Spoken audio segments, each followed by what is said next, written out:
Welcome back to the Kelowna Real Estate Podcast. I'm your mortgage broker host, Taylor Ack. And I'm your real estate agent host, Matt Glenn. Didn't mean to cut you off there, Taylor. Starting this one off well. Oh, we are caffeinated today. Yeah. Just finished an awesome show. And mostly because I just got humbled with how little I know about how the city operates. But yeah, Doug Gilchrist came on the show and such a good guest. Yeah. He was ready. He was ready for our questions. Our hard hitting. He answered everything. I know. And it was broad ranging, right? Totally. It wasn't even we're just going to stick it on one topic. We just asked him everything we could think of. Some people say we're really good at interviewing. Other people say we're terrible because of that. But he was a great guest because we just went off on different tangents. Yeah. I mean, we covered everything from new development sites, homeless, mental health, budget. City budget. Yeah. City budget just came out. And I did not realize where the revenue was drawn from, or even the fact that Kelowna owned the largest municipal airport in Canada. And just really, really cool stuff. So definitely tune into that. To continue on speaking about budgets, federal budget was passed November 17th. Really the only thing that we wanted to highlight there, that we don't really know how it's going to play out exactly, but finally the GST rebate has been more or less confirmed. We'll see as transactions close how clients get that rebate back. It just grinds me that it's a rebate. I just can't get over it. It's just can't. Totally. Just be an exemption so that we don't have to pay it. When do we get paid a rebate? Just whenever the government decides to mail you a check?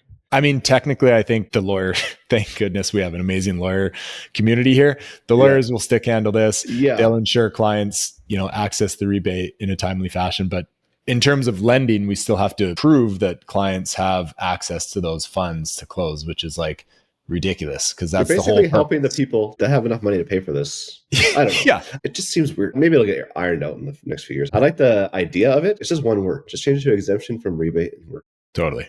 Yeah. So something else that I always want to highlight this time of year, because when you're speaking with clients, first time home buyers, and that's why kind of GST came up, is the first home savings account. So many people don't have the first home savings account set up. Is essentially a blend between an RSP and TFSA. As long as you're registered, you get the allocated $8,000 annually, and that just collectively builds year after year. So it's the end of 2025, get that account set up because that's going to carry over to 2026.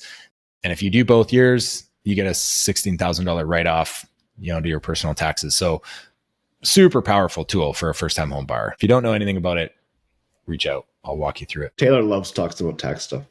It's free money from the government, And the nice part about this is you don't even have to contribute to it. You just have to have the account registered. It's the opposite of the GST. The GST is pay for it and then we'll give you the money back. First home savings account is first home savings account, don't pay for it and we'll still give you the money. It's just insane. Your passion about tax information is the top 3 reasons why I like you, bro. So I love it. I'm scared to ask what the other 2 reasons are, man. Yeah. I'll keep them to myself, but yeah, great, please do. I know it has nothing to do with hockey. I can guarantee you that. You hustle harder than anyone on our team, man. You're the hustler. Oh, yeah. I'm the finisher, so. Because everyone knows the puck's already iced. I'm still skating for it, Need to learn the rules. Oh, man. I love it.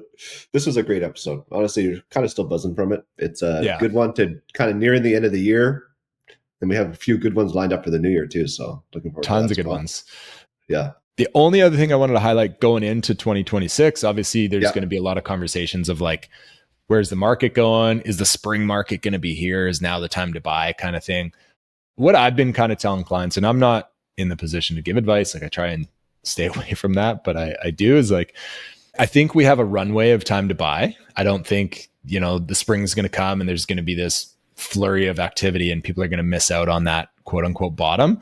I did have one client recently that was you know what? They're upsizing. They're moving from a, home to obviously a more expensive home. And they said they're going to hit pause because they think the market's going to drop another 50 to 100 grand on the properties they want to buy.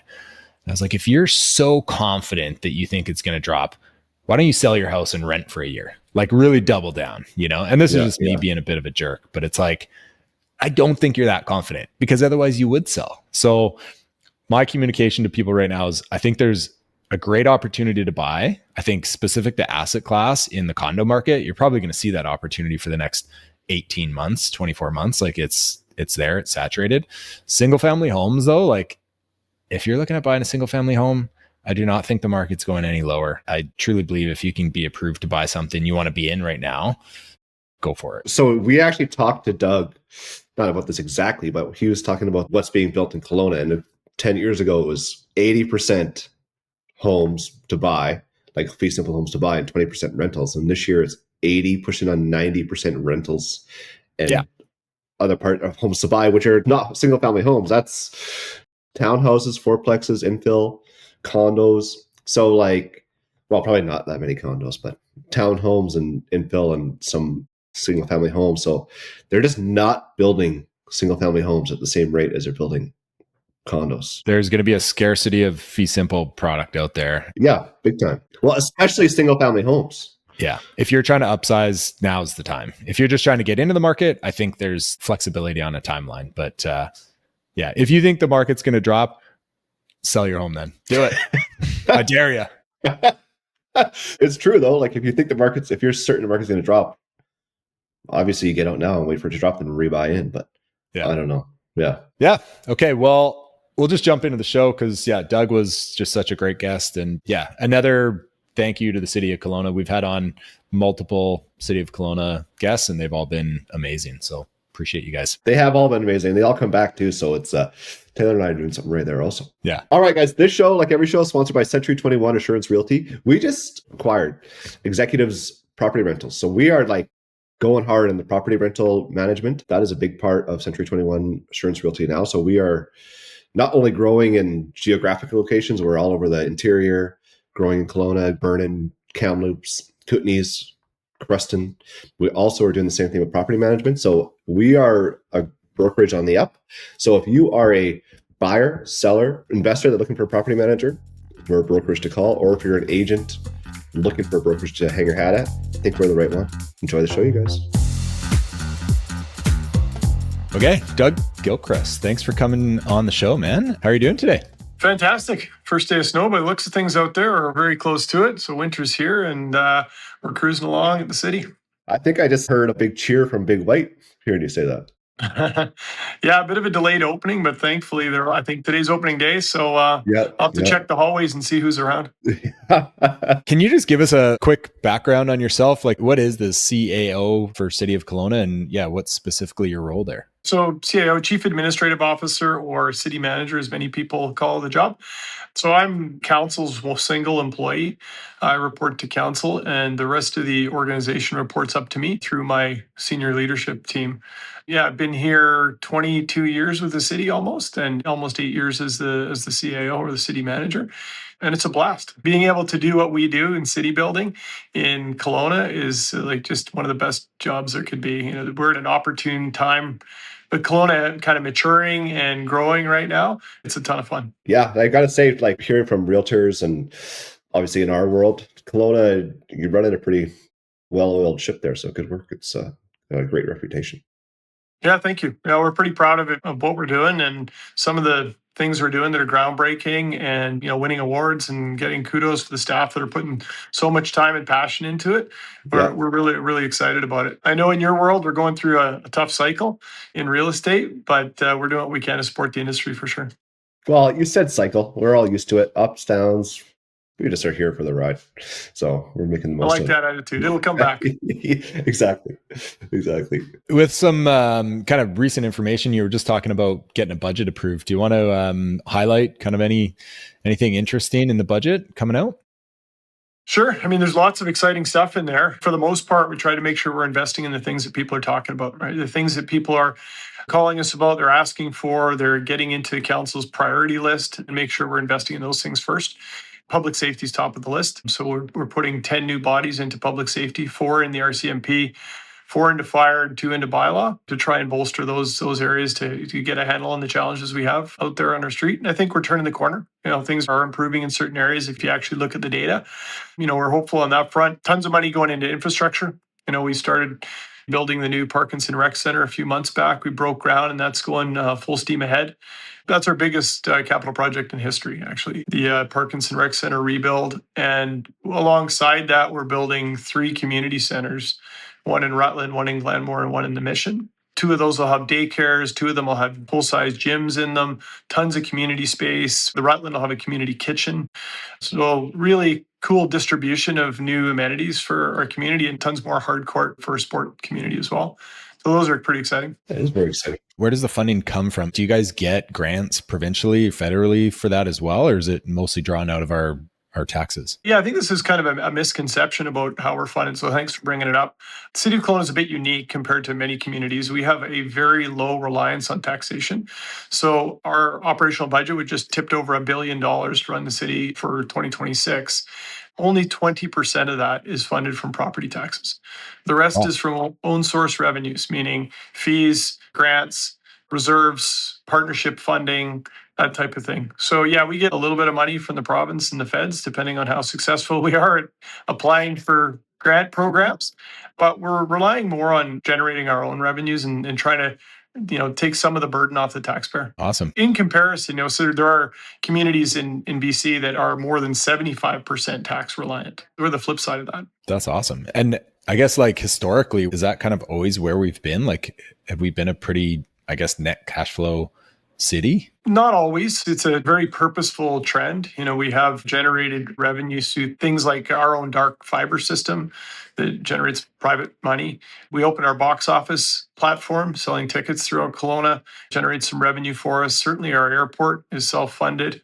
Our utilities are self-funded through their fees.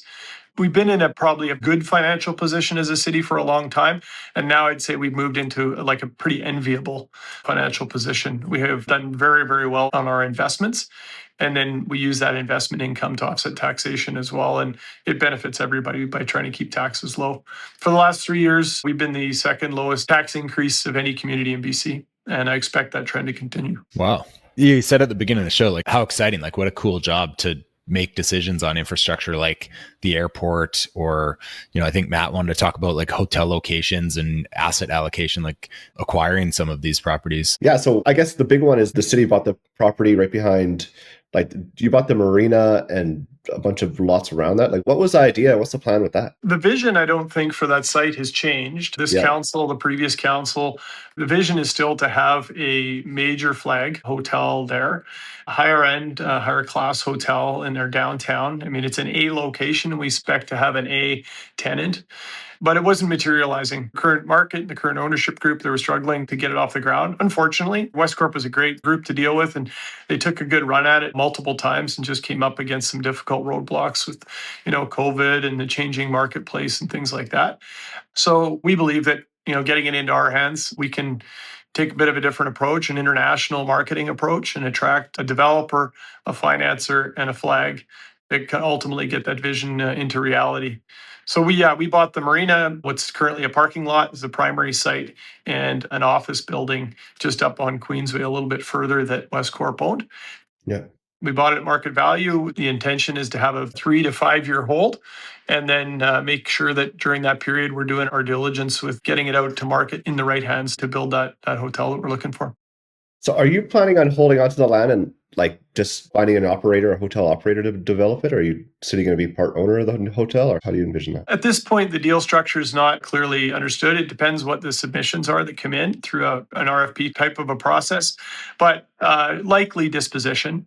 We may not dispose of the land immediately. We may, vend that into a bigger development deal and then transfer it a bit later on in the process to help advance the development. Yeah. But ultimately, we'll transfer that back out to the private owner. I'm assuming it's going to play off the site around the mill. And stuff they're going to kind of mutually benefit each other, those two? Yeah, we think there's a fair bit of capacity in Kelowna for additional hotels, some conference, eventually convention, but certainly some conference space that will complement what we have today. The Grand Hotel is a fantastic hotel, great location, good amenities, and it has conference space. Yeah.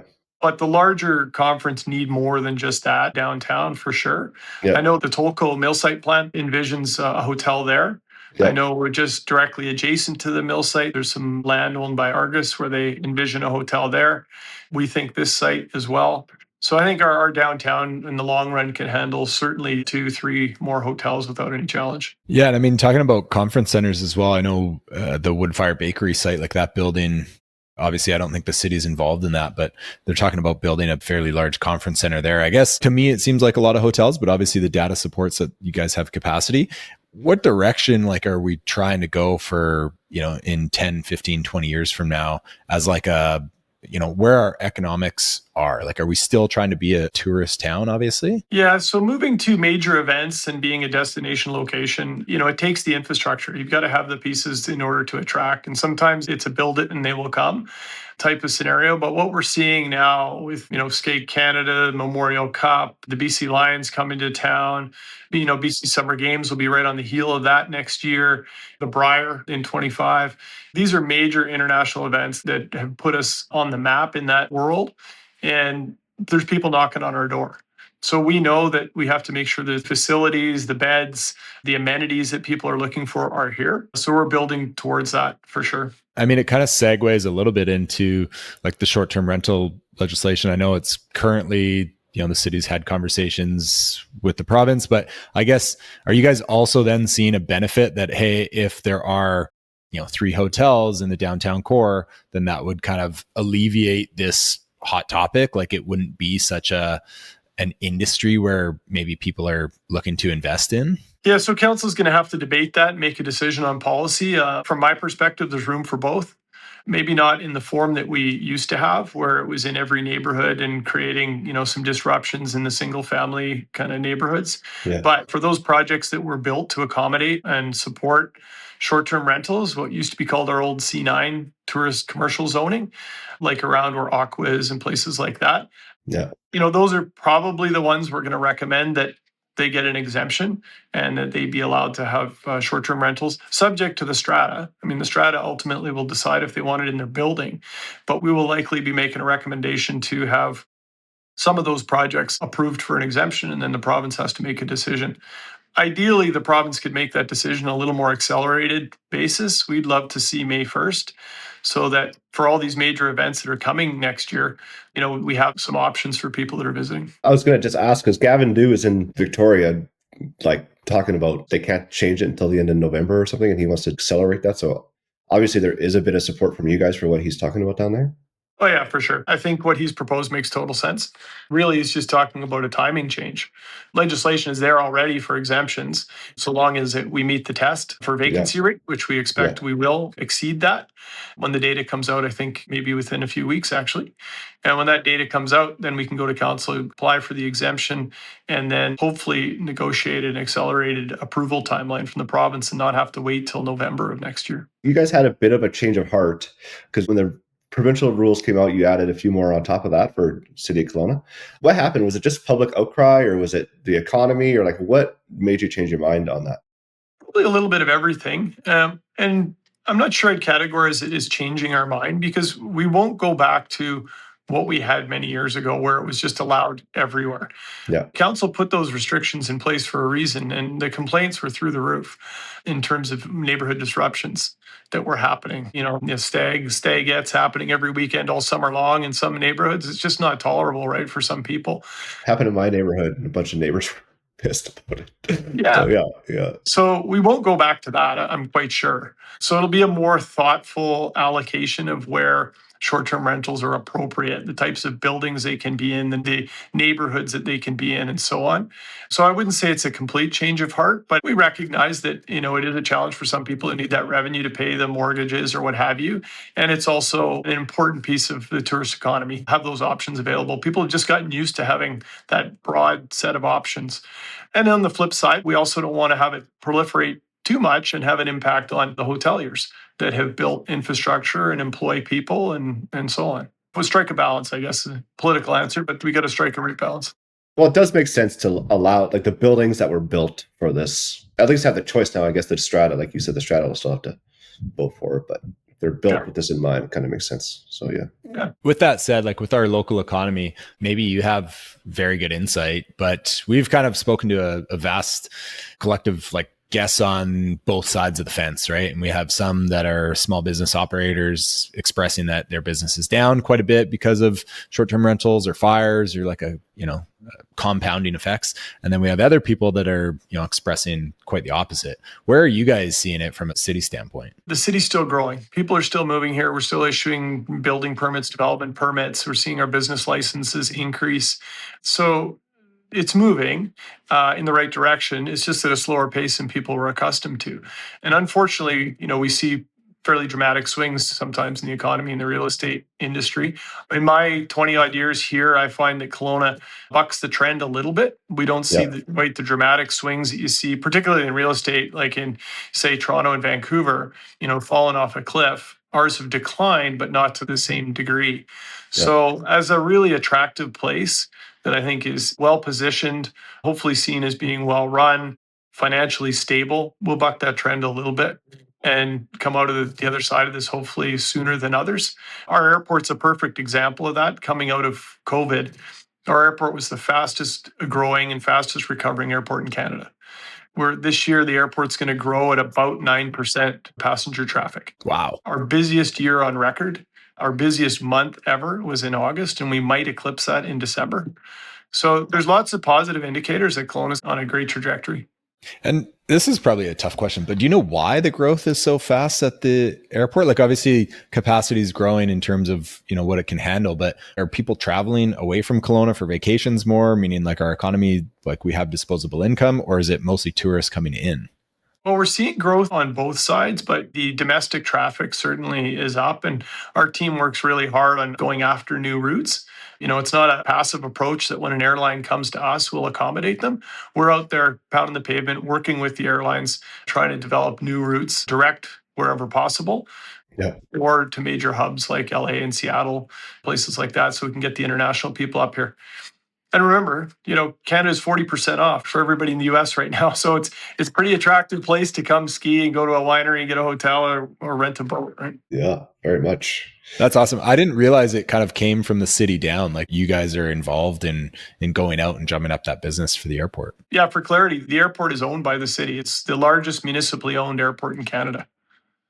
So they report through me, and council oversees them. We have an airport advisory committee where we invite people from all around the region to sit at the advisory table to make sure we're serving the entire region. But it's, owned and operated by the city. Okay, so Doug, Taylor and I have a hockey team. We run a hockey team, and we're going to take our team on a destination tournament somewhere. I wanted to go to Nashville, but the team vetoed it because there's no direct flight. So if we can get a direct flight to Nashville, there you go. That one sounds like it's less about hockey and more about the party. Yeah, exactly. I'll listen to some country music too as a byproduct. Well, to be clear, we're like 2-11 right now. So we're not about the hockey. I don't think we're going to win the tournament, but it'll be fun. Yeah, there's a lot of directs that people would love to see come back.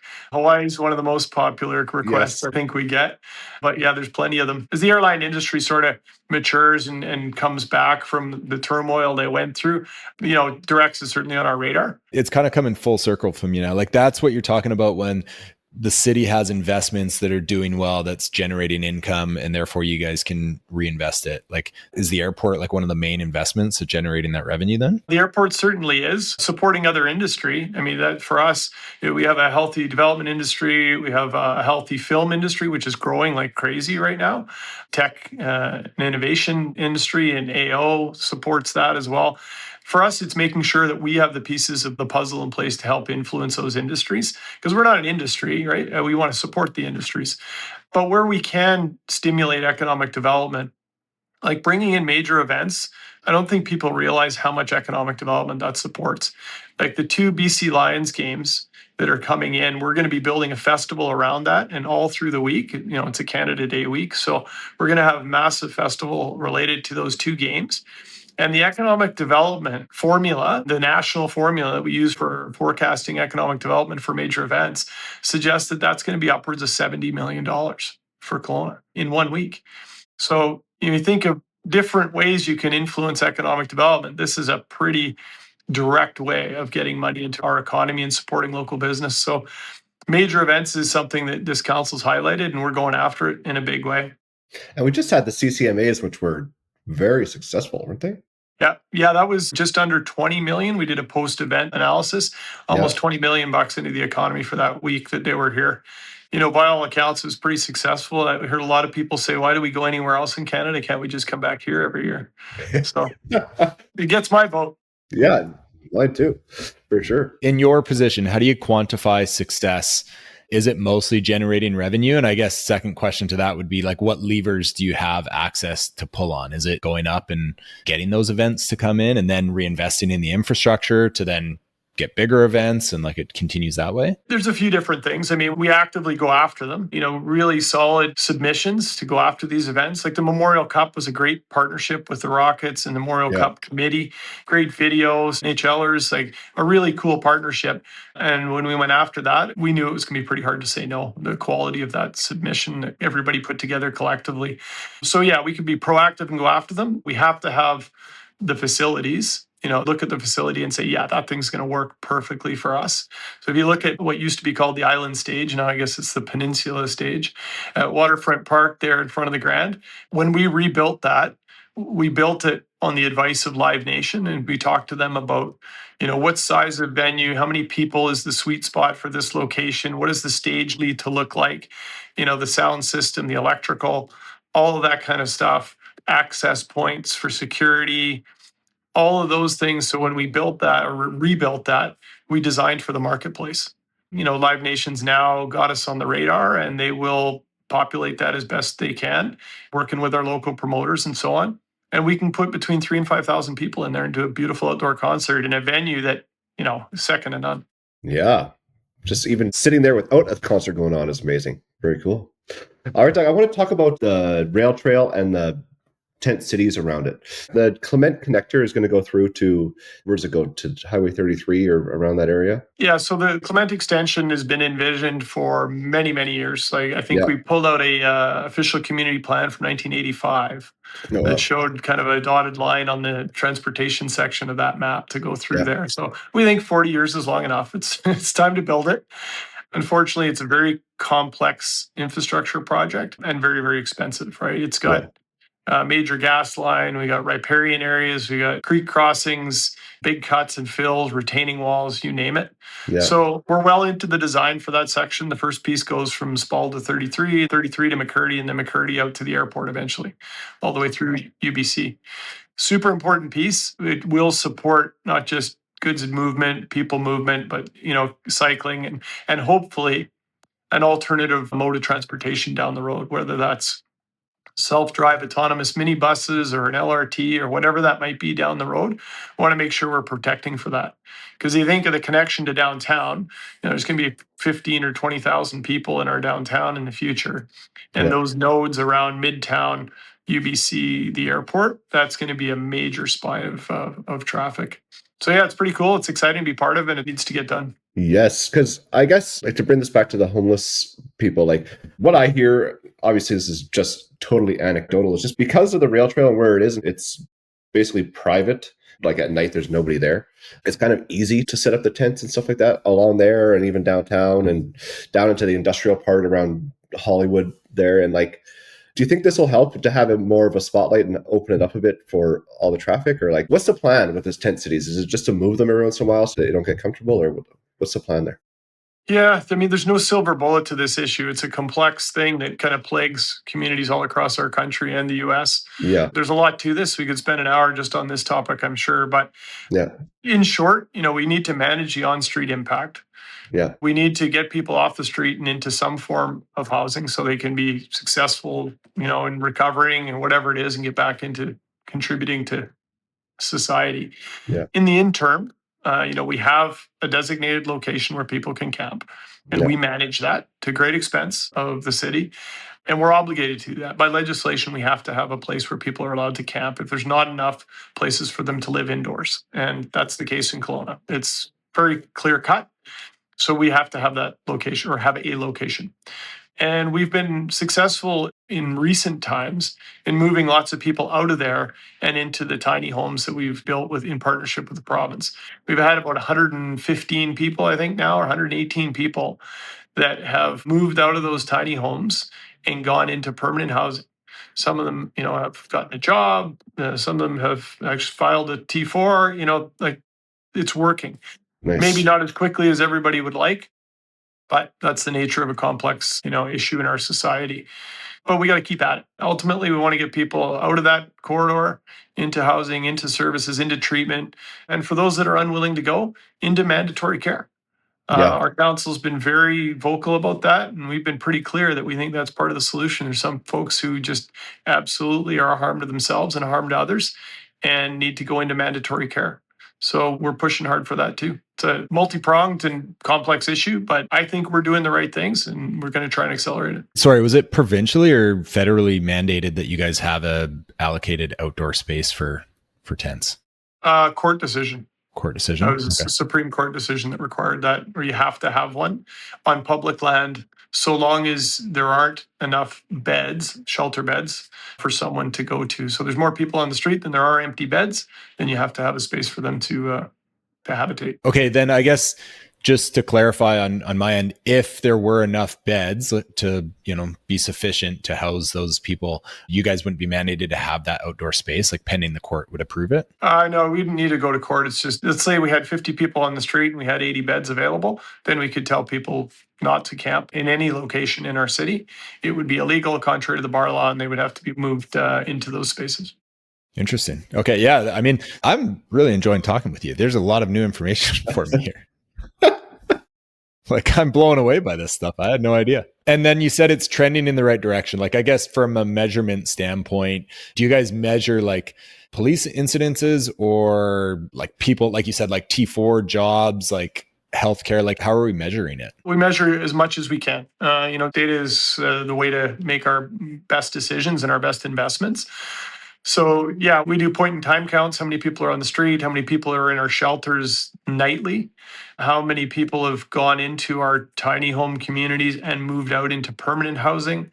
We have a lot of data on this. We have calls for service to RCMP, bylaw, fire, overdose incidences, you name it. We have data on all of that. And in some cases, they fluctuate. But through the changes we made to operating the outdoor sheltering site on the rail trail there, we made some significant changes recently by putting fences around it and having it more controlled access and better security and so on. The number of police calls and bylaw calls and the money associated with that has gone down dramatically. Yeah, and I guess this might be a bit of a tough question, but what would be the best investment you guys have or will be making in the next couple of years to help reduce like mental health issues or homelessness? Where are we allocating funds to? Is it the housing? Is it mental health counseling? So all of the above. We have outreach programs through Interior Health, try and get people into counseling or treatment or addiction treatment. So it's not one or another for sure, but I believe that collectively, one of our best investments could be mandatory care as a province. We need to get that in place. We need to get people in there. It's not humane to leave them out there on the street doing what they're doing, and it's not fair to the rest of the people that they affect, the businesses and society. So we need to invest in that and get them into mandatory care and treatment, in my view.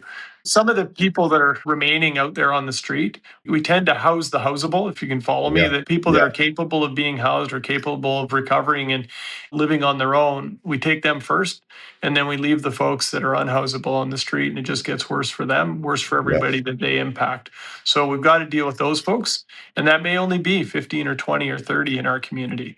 But we're now at that point where we've got to deal with those folks. So mandatory care, is that like a new concept that's just kind of becoming acceptable? Because I heard Wob Canoe in Manitoba talking about this and like getting cheers from talking about this. And it just seems like when I heard this, I was like, why haven't we always been doing this? But was it just a toxic thing to talk about until recently? Or like, why is this not already? I think it's actually an old concept that became unpopular for various reasons that we stopped doing as a society, and that we realized that that was a mistake. Yeah. And we need to bring it back in a humane way, a compassionate way, but that it needs to come back. I mean, there's thousands of people who used to be in this type of care in BC that aren't anymore, and we see them out on our streets every day. I agree with you. I don't want to talk about the whole show on this, but I just have one thing where my wife and I went out for dinner. This was last year, so it was in the middle of winter. It was freezing, and we just had this person that was just like doing a totally unnatural stance. Like, it was freezing, and I just looked at my wife. I'm like, who does this help? he's just is here like this? Like, is he benefiting? Is a business benefiting? Are we benefiting? Like, who is benefiting by just not getting this guy into some kind of care? Right. So I agree with you too on that. I just want to tell that story. I think most people, when you sit down with them and have a deeper conversation about it, would generally agree that it's necessary. And we need to start putting money into that. Yeah, agreed. To kind of get back into real estate, because we are a real estate show. I mean, we talk about lots of different stuff. Selfishly, like as an investor, as someone that is interested in the industry here, what is an exciting neighborhood, project, development, site, location? Like I'm thinking more on a residential side of things. And I think your daughter is a successful agent as well, right? I've seen her transact some homes. So yeah, on a like more residential side of things, are you like North Glenmore is really kind of, we've got some cool plans out there, or we're doing more permitting in the Mission? Like, where are you seeing more developers being interested? I know like, purpose-built rentals have been like huge lately and there are sites everywhere. Are you guys seeing at a city level, like single family homes are kind of coming back in, or is it still purpose-built rentals or like condos? Like condos have been struggling right now. So do you have any information on that? Yeah, sure. I can get into that. First of all, my wife's going to love you for saying that. My daughter. Oh, is she your wife? I'm sorry. Yeah. Well, there you go. She'll love it, or I should be offended. One or the other. I don't know. But hey, I'm a mortgage broker. I don't know real estate agents. Merry Christmas. Yeah. Yeah, exactly. So yeah, there's a couple of key spots to kind of highlight. I mean, the Tolko site, the mill site downtown, is probably a once in a lifetime opportunity to build something truly special, right? Like 40 acres on the waterfront, probably one of the best pieces of real estate in Western Canada. So that's really exciting. That's coming in for rezoning in January, probably a public hearing in February-ish. And then hopefully they'll be off to phase one not too long after that. So to me, that's the most exciting place in the city for the future residential development. Of course, it'll have commercial as well, hotel, waterfront parks, transit terminus, you name it. It's going to be everything. And we're super excited about working with the Thorlickson family and the whole R development group on a real partnership approach to getting that done. It'll build out, of course, over many, many years, but get the ball rolling, get the first piece in the ground. North Glenmore is another one. There's an area structure plan being developed right now for North Glenmore that could see 15, 20,000 residents over the next 20 or so years out there, 20, 30 years out there. Council will wrestle with that decision on the area structure plan sometime next year. But what I've seen so far, it looks really good. It'd be an exciting area to develop, with them being around the airport and the university and, right on Glenmore Road, the whole of Glenmore Recreation Park being developed there. It's going to be a real cool node out there in Glenmore between the kind of in that little valley. So those are the kind of the two highlights, I think, that are emerging and are pretty exciting for the next few years. Yeah, I did reach out to Ryan Smith. I was like, hey, when you guys are ready to break the news on the Tolko mill site, like we want to talk, because that is such a cool piece of dirt out there. Like, yeah, it's incredible. Yeah, and it's been fun to work with the developer and the landowners there. They're really good folks. So the outcome of that process and the project kickoff, when people see the plans in, I guess, probably in January, there'll be a lot to be excited about. That's awesome. So one last topic is the purpose-built rentals. So there's a ton of buildings, as Taylor mentioned, that are purpose-built rental. Like, what are your thoughts on that? Is it going to continue? Do you like the CMHC financing program that's bringing all these on? Or like, what are your thoughts on that? Yeah, so many, many years ago, we were about 20% rental and 80% fee simple for sale, like ownership housing in Kelowna. And we made some policy shifts. We made some changes to the OCP, the permanent growth boundary, moved towards infill housing, incentivized rental, which some incentives we still have in place to get more rental built. And the REITs and the likes of investors took notice of that. There was a market for that, and particularly in the Okanagan, and it sort of took off. And now, fast forward 10, 15 years, we're now the opposite. We've been building 80% rental and 20% home ownership for the last few years, and we're starting to push towards 90. So really? I think it's becoming towards the other end of being out of balance, and we need to strike a different balance. And I think that's where Places like the Glenmore sector plan will see more home ownership type of product built, we hope. Perhaps the condo market will rebound after not building a lot of for sale condos for a while. We like to see that rebound a bit, strike a better balance, because we know that home ownership in BC and in Canada is a goal for most people. And we hope that we see more of that stuff built in a reasonable price point.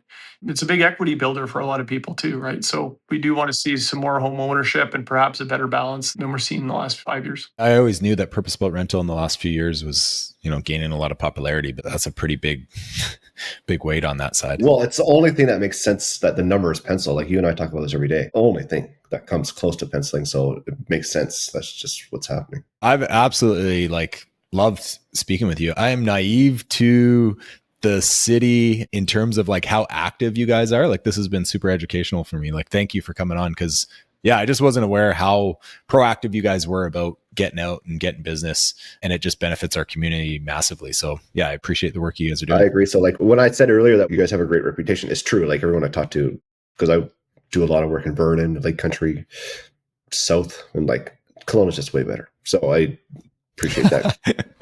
It's true. Bold statement, Matt. Wow. I stand by it. So you're doing a great job. He used to do business in Vernon and Lake Country. Yeah, no kidding. We'll take it. Yeah. It's been a pleasure, fellas, and happy to come on anytime. I love talking about our city and making sure people have the facts and the real true understanding of what goes on. There's a lot of assumptions that get made and stories that get told. Often it's not true, right? So thanks for the opportunity. Enjoyed it. I appreciate it quite a bit. Welcome back anytime. Yeah. Have a great holiday season, and we'll have you back in the new year for sure. Right on. Thanks a lot, folks.